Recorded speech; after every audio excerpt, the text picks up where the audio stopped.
pessoal, tudo bem? Como vocês estão? Espero que bem. Estão prontos para mais uma aula de português? Vamos lá então. Na página 63, a gente vai lá no item 2, está escrito morfossintaxe, oração e sintagmas nominal e verbal.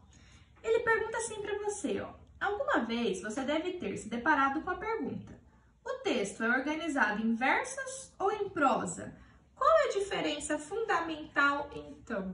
Então, vamos lembrar o que é verso e o que é prosa. Verso é quando tem uma folha para você escrever e você vai escrever o que você quer escrever em algumas estrofes. Então, você escreve uma frase e muda de linha, escreve uma frase e muda de linha, escreve outra frase, muda de linha, escreve outra frase, muda de linha. Cada frase é um verso e cada conjunto de versos é uma estrofe, certo? Isso são textos escritos em verso. Agora, e os textos escritos em prosa? São aqueles que a gente começa dando um dedinho para começar o parágrafo e escreve até o fim da linha. Começa do comecinho, escreve. Vai escrevendo, dá o ponto final. Aí você vai continuar, que vou começar um novo parágrafo. Então, 2 passos, escreve, até chegar aqui. Essa é a diferença, é a forma desses textos. Eu vou escrever uma frase, mudar de linha, formando estrofes, e outro eu vou escrever um texto corrido, ou seja, começar no início, terminar só quando eu quiser, indo até o final da linha e começando no início da outra linha, certo? Beleza. Aí, seu livro continua lá, ó. O texto em prosa é organizado em parágrafos, que, por sua vez, é constituído de período ou períodos. Ah, então essas frases, cada uma delas a gente poderia chamar de período. Ok. Então, isso aqui é um período. Então, texto em prosa é organizado em parágrafos que podem ser constituídos de período. E o período é constituído de uma ou mais orações. Então, tá bom. Então, vamos lá. Vamos esquematizar isso aqui nessa lousa. Um período é formado de uma ou mais orações. E as orações, o que são? As orações são formadas por sintagmas nominais ou sintagmas verbais. Pessoal, depois de pensar então um pouco nessas questões, vamos ler o texto O Papel e a Tinta, ali da página 63. Olha lá. Certo dia, uma folha de papel que estava em cima de uma mesa, junto com outras folhas exatamente iguais a ela, viu-se coberta de sinais. Uma caneta preta havia escrito uma porção de palavras em toda a folha. Será que você não podia me poupar dessa humilhação? Reclamou, furiosa, a folha de papel para a tinta. Espere, respondeu a tinta. Eu não estraguei você. Eu cobri você de palavras. Agora você não é mais uma folha, não é mais apenas uma folha de papel, mas sim uma mensagem. Você se transformou num documento precioso. A folha de papel não se conformou com isso e ficou quase a chorar, sentindo-se suja e diminuída ao lado das outras folhas, todas limpas e branquinhas. Mas pouco depois, uma linda moça aproximou-se da pilha de folhas de papel. Nem ligou para as que estavam em branco. Pegou a que estava coberta de palavras e aproximou-a do rosto. Sorriu lindamente e suspirou. A folha de papel, se pudesse sorrir, aliviada, também teria sorrido. Feliz, ela agora compreendia o que lhe tinha dito a tinta. Agora, ela era uma folha de papel especial, muito especial. Beleza, lemos esse texto. Esse texto é um apólogo. O que isso significa? Ele é um gênero textual que pode se organizar como uma narrativa ficcional, em prosa ou em versos. Então, é uma história contada que não é real, é uma história inventada, fantasiada, né, na nossa cabeça.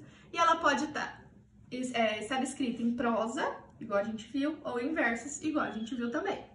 Seus personagens são seres inanimados, objetos, imaginariamente dotados de palavras, comportamentos e sentimentos humanos.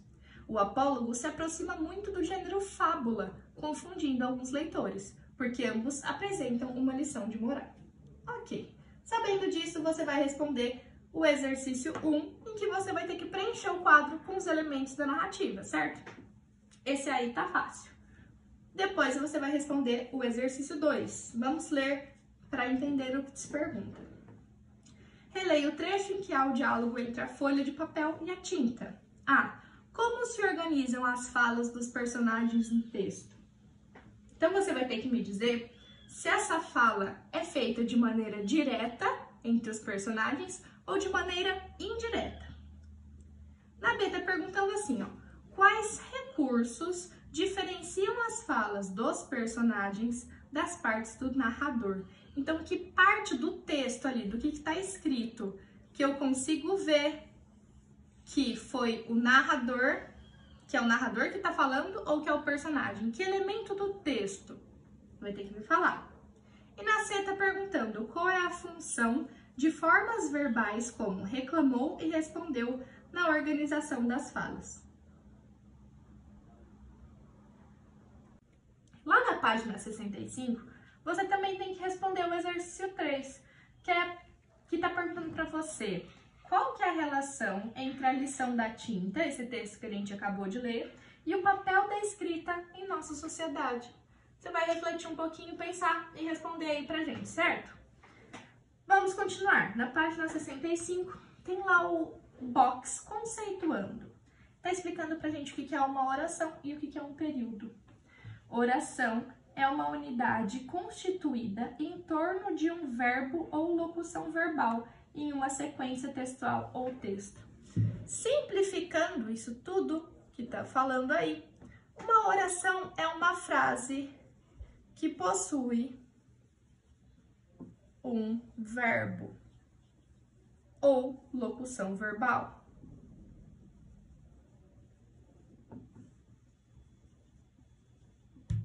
Por exemplo, Bruna comeu o bolo. Isso aqui é uma frase, certo? Vamos ver se tem verbo. Bruna é verbo? Não, né? Bruna é substantivo. Tá. Comeu é verbo? É. Eu como, tu comes, ele come. Então, comeu é o verbo. E bolo? Bolo é substantivo também, né? Então, tá. Então, tem um verbo. Em torno desse verbo tem uma frase, não é? Isso a gente vai chamar, então, de oração. É uma frase com um verbo ou uma locução verbal, certo? E período? Tá lá no seu livro assim, ó. Período é constituído de uma ou mais orações, iniciando em letra maiúscula e terminando com ponto final, ponto de exclamação ou ponto de interrogação. Então, o período é quando há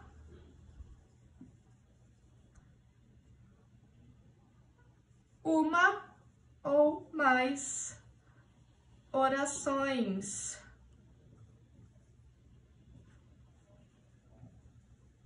Formando uma unidade que inicia com letra maiúscula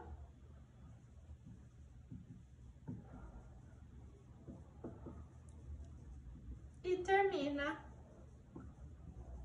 com ponto final ou ponto de exclamação ou ponto de interrogação, certo? Então, por exemplo, Bruna comeu bolo é também um período, porque temos uma oração aqui dentro, não é? Começou com letra maiúscula, terminou com ponto final, certo? Então, Bruna é uma oração, e Bruna comeu bolo é uma oração, e Bruna comeu bolo também é um período. Agora, eu poderia dizer assim, ó. Bruna comeu bolo e depois dormiu. Vamos ver se isso aqui é um período. Começou com letra maiúscula, terminou com ponto final. Tá bom? Vamos ver se tem alguma oração aqui dentro? Para saber se tem oração, a gente precisa achar os verbos ou as locuções verbais. Bruno é verbo? Não, é substantivo. Comeu é verbo. Bolo é substantivo. E também não é verbo. Depois também não é verbo. E dormiu? Ah, dormiu é verbo. Eu durmo, tu dormes, ele dorme. Bom, então temos dois verbos aqui, ou seja, temos duas orações. Bruna comeu bolo é uma oração, depois dormiu é outra oração. Mas aqui só há um período, porque um período é formado por um ou mais orações, começando em maiúscula e terminando em um ponto final, interrogação ou exclamação, certo? Essa é a diferença entre oração e período. A gente vai estudar isso um pouquinho mais ao longo aí do capítulo. Bom, sabendo disso, vai lá na sua página 65, exercício 4. Leia as sequências textuais destacadas do apólogo e responda aos itens. Vai ter que ler esse 1, 2, 3 e o 4 e responder. Destaque e transcreva as formas ou as locuções verbais das sequências textuais. Então, você vai ter que escrever quais são os verbos. No item 1, qual que é o verbo? Tem verbo? Qual é? Só tem um. No 2, tem algum verbo? Qual que é? Só tem esse verbo? Tem outro? É uma locução verbal? Você vai analisar isso. E na B, quantas orações há em cada período? Então, você já sabe que uma oração é uma frase com verbo e um período é constituído por uma ou mais orações, terminando com ponto final e começando com letra maiúscula. Faça aí o exercício 4.